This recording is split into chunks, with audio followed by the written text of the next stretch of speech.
Bueno, arranquemos de lleno con este tema. Hoy nos metemos en una de las épocas más fascinantes y a la vez complejas de la historia, la Atenas de Pericles.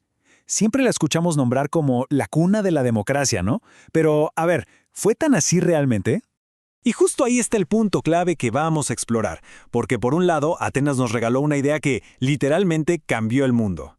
Pero, por otro lado, esa misma ciudad, bueno, escondía unas contradicciones enormes. Vamos a desmenuzar un poco todo esto.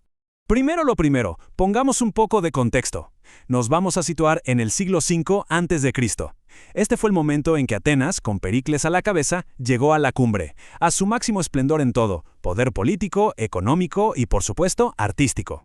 A ver, Pericles no fue un líder que estuvo ahí un par de años y listo. Su influencia se sintió por más de 30 años. Ojo, él venía de una familia noble, pero toda su carrera política la hizo del lado del Partido Democrático y llegó a ser la figura central de Atenas hasta el día de su muerte. Y miren que esto no es para nada una exageración. Durante su gobierno se dio una verdadera explosión de creatividad, de riqueza, de todo en la ciudad. Pensemos en el Partenón, en las grandes obras de la filosofía, en el poderío militar. Todo eso es lo que define lo que hoy llamamos justamente el siglo de Pericles.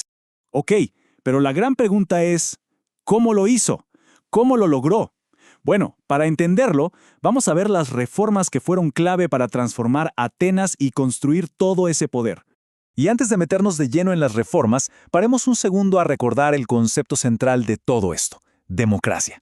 Viene del griego demos, pueblo, y kratos, poder, o sea, el gobierno del pueblo. Una idea que para la época era, totalmente revolucionaria, y que Pericles se propuso poner en práctica como nadie lo había hecho antes. Entonces, ¿cuál fue la jugada maestra de Pericles? Entendió algo fundamental. Para que el pueblo de verdad pudiera gobernar, necesitaba tener el tiempo y los medios para hacerlo. Al crear un pago por ejercer cargos públicos, ¿qué hizo? Rompió una barrera económica gigante. De repente, ya no solo los ricos podían dedicarse a la política, ahora también artesanos y campesinos podían participar. Ahora, acá viene lo interesante. ¿De dónde salió la plata para todo esto? Bueno, Pericles usó la Liga de Delos, que era una alianza militar defensiva, básicamente como si fuera su propia billetera. El tesoro que los aliados ponían para la defensa contra los persas se desvió para construir todas estas maravillas en Atenas. Y si alguna ciudad aliada se quejaba, pues la respuesta era simple y contundente: la fuerza. Y es justo aquí donde la historia empieza a mostrar su otra cara. Ya vimos todo el brillo de Atenas, su poder, su democracia. Pero la pregunta del millón es, ¿quiénes eran realmente ese pueblo que tenía el poder en sus manos? Esta es la pregunta que de verdad lo cambia todo. Porque la respuesta nos muestra el abismo que hay entre esa democracia ateniense y lo que hoy en día nosotros entendemos por democracia.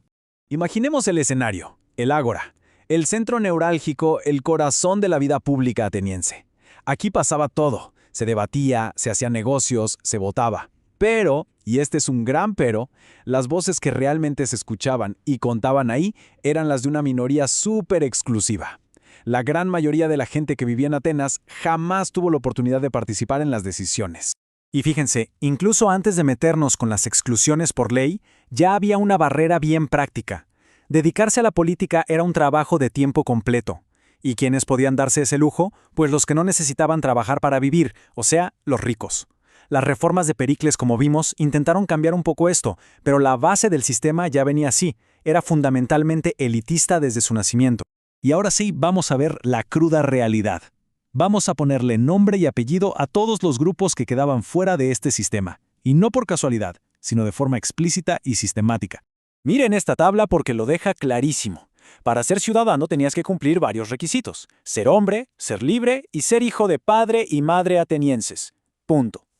¿Quiénes quedaban fuera? Pues básicamente casi todos. Las mujeres, los extranjeros que vivían ahí, los llamados metecos, y por supuesto la inmensa población de esclavos. Ellos no tenían ni voz ni voto. Y aquí está la gran ironía. Era justamente el trabajo de esos esclavos el que permitía que los ciudadanos tuvieran tiempo para practicar la democracia. Una paradoja total. Es que la diferencia es, de verdad, abismal. Hoy pensamos en la democracia como algo basado en derechos iguales para todas las personas.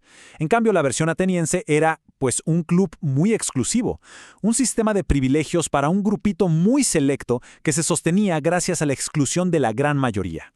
Y llegamos a la contradicción final, que es quizás la más brutal de todas. Esa misma Atenas que defendía la democracia y la libertad para sus ciudadanos, era increíblemente antidemocrática y violenta en su política exterior. La libertad que reclamaban para ellos se la negaban por la fuerza a los demás.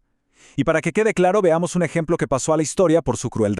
Lo que pasó en la isla de Melos es, de verdad, escalofriante. La gente de Melos solo quería una cosa, ser neutrales, no meterse en la guerra.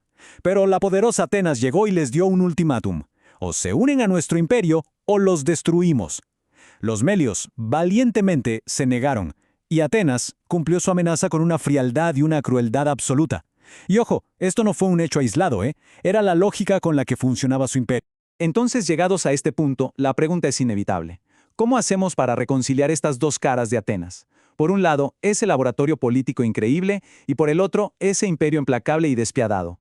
Esta cita creo que lo resume de una manera perfecta. Sí, claro que hay que reconocer a la Atenas clásica como la cuna, como el punto de partida de la experiencia democrática. Es justo hacerlo, pero al mismo tiempo es fundamental que no perdamos de vista las diferencias gigantescas que hay entre esa realidad de hace 2500 años y lo que vivimos. Y cerramos con esta reflexión, que creo que es la más importante. Si la cuna de la democracia fue un lugar tan exclusivo y a veces tan brutal, ¿qué nos enseña eso sobre nuestras propias democracias hoy? Estudiar a la Atenas de Pericles nos obliga a mirar el pasado con ojo crítico, sí, pero también nos sirve de espejo para mirar nuestro presente y recordar que la democracia nunca es algo que se alcanza y está. Es una idea que hay que defender, ampliar y sobre todo cuestionar y mejorar constantemente.